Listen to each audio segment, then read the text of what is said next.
আনারস দিয়ে আগে একটা রেসিপি শেয়ার করেছিলাম, আজকে আবার আনারসই দিয়ে আর একটা নতুন রেসিপি আপনাদের সঙ্গে শেয়ার করতে চলেছি। এখন তো বেশ বাজারে আনারস পাওয়া যাচ্ছে, তো আনারস শুধু এমনি খাওয়া তো হবেই, তার সাথে যদি আনারসের ওই রেসিপি ট্রাই করা যায় তো মন্দ কিসের। আনারসটাকে দুভাগ করা হয়েছে, একটা ভাগে দিয়ে আমি চাটনি বানিয়েছিলাম আর একটা ভাগ দিয়ে আমি আজকের রেসিপিটা বানাবো। এদিকে একটা পাত্রে জল গরম দিয়েছি, জলটা যখন ফুটে উঠছে তখন 1 কাপ মতো চিনি দিয়ে দিয়েছি। এখানে আমি একটু দুধ দিলাম।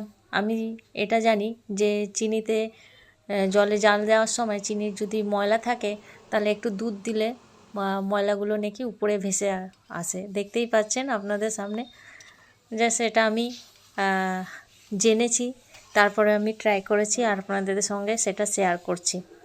এই চিনি জলে দুধ দেওয়ার ফর্মুলাটা এখানে আমি এলাচ দিলাম, বাকি আপনাদের সঙ্গে আমার রেসিপি শেয়ার করছি।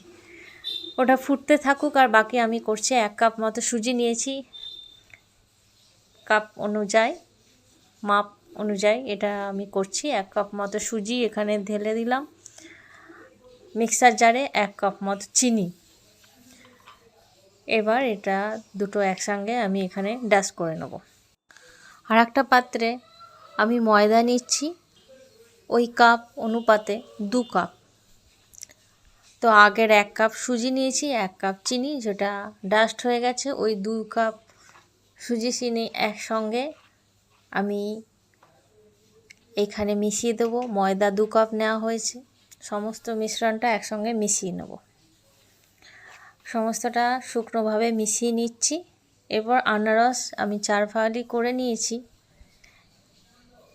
ছালটা ছাড়িয়ে নিতে হবে ভালো করে, চোখগুলো যাতে না থাকে এটা একটু খেয়াল রাখবেন, নাহলে পেটে প্রবলেম হতে পারে, গলা চুলকাতে পারে। আমি সর রেখেছিলাম আলাদা করে, তুলে সরটা দিয়ে দিলাম দুধের সহযোগে, আনারসটা পেস্ট করে নিলাম। এখানে 10 টাকার গুঁড়ো পাউডার, আমুল গুঁড়ো পাউডার দিলে খুব ভালো হয়, তখন ছিল না, তাই জন্য যা ছিল তাই দিয়ে করেছি। দুধ ঢেলে দিলাম ওই মিক্সার জারে, বাকিটা দুধ দিয়ে এখানে ঢেলে দিলাম একসাথে। এবার সমস্তটা একসাথে মিশাতে হবে। স্টেপ বাই স্টেপ আপনারা দেখতে থাকুন, কোথা থেকে দেখছেন অবশ্যই জানাবেন। রেসিপিটা লাস্ট পর্যন্ত অবশ্যই দেখবেন, কোনোখানে স্কিপ করবেন না। এখানে অল্প দুধ দিলাম, দুধ যদি না থাকে জল দিলেও চলবে, কোনো অসুবিধা নেই। আর যদি গুঁড়ো পাউডার থাকে, আমুল গুঁড়ো পাউডার, তো দিলে খুব ভালো হয়, টেস্ট বাড়ে। হালকা একটু নুন দিলাম নামমাত্র, একসাথে মিশিয়ে নিলাম, ভালো করে ফাটিয়ে নিচ্ছি। ভালো করে ফাটিয়ে নেওয়া হচ্ছে, ক্যামেরাটা রেখে করছি তো হাতে নিয়ে নিয়ে করছিলাম, ভালো করে ফাটাতে পারছিলাম না, তাই জন্য এক জায়গায় ক্যামেরাটা রাখলাম, তারপর ভালো করে ফাটিয়ে নিলাম। সুজি দেওয়া হয়েছে, সুজিটা একটু ফুলে যাবে, একটু পাতলা থাকলেও কোনো অসুবিধা হবে না, পরে একটু মোটা হয়ে যাবে, যেহেতু সুজিটা মোটা ফুলে হয়ে যাবে। ঘরে মৌরি আনা ছিল না, তাই জন্য 5 ফোড়ন থেকে মৌরি বেছে এখানে আমি কিছু মৌরি অ্যাড করলাম। মৌরি থাকলে দেবেন, না থাকলে এমনিই করে নেবেন। কাজু কিশমিশ ছিল, এবার কাজুগুলো আমি পিস পিস করে লম্বা করে একটু কেটে নিলাম, এগুলোও আমি এখানে দিয়ে দিলাম। না দিলেও কোনো অসুবিধা নেই, এগুলো ছাড়াও আপনারা এমনি করে খেতে পারেন। আনারসের এই নতুন রেসিপি একবার হলেও ট্রাই করবেন। কড়াইয়ে তেল গরম করেছি, প্রথমটা একটু ছাড়তে একটু প্রবলেম হয়, তারপরে আস্তে আস্তে ঠিক হয়ে যায়। তো জাস্ট এই আনারসের এই রেসিপিটা আমি ফার্স্টবারই করছি, আর আমার যখনই যেটা মাথায় আসে আমি করি আর আপনাদের সঙ্গে সেটা শেয়ারও করি। রেসিপি যদি ভালো লাগে থাকে অবশ্যই কমেন্ট করে জানাবেন। এক একটা এমনিও খাওয়া যায়, আবার চিনি শিরায় আমি ঢুকিয়ে একটু নাড়াচাড়া করে উঠিয়ে নিচ্ছি এক একটা করে। গরম গরম কিন্তু দারুণ লাগে। এক একটা করে ভাজছি উলট পালট করে 4-5টা, তারপরে উঠিয়ে চিনি শিরায় একটুখানি নাড়াচাড়া করে উঠিয়ে দিচ্ছি। এইভাবে আমি সবগুলো করে নিলাম।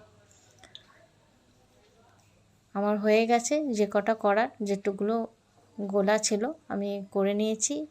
দেখতে পাচ্ছেন, শুধুও খাওয়া যায়, চিনি শিরায় দিয়েও খেতে পারেন, দুটোতেই কিন্তু দারুণ লাগে। তো কেমন লাগলো আজকের আমার এই আনারসের নতুন রেসিপি অবশ্যই কমেন্ট করে জানাবেন আপনারা কোথা থেকে দেখছেন। আর যদি আমার এই রেসিপি ফার্স্ট দেখে থাকেন অবশ্যই আমার সঙ্গে ফলো সাবস্ক্রাইব দিয়ে সঙ্গে থাকবেন, কারণ আমি নানা রকম এই ধরনের রেসিপি আপনাদের সঙ্গে শেয়ার করে থাকি। Thank you.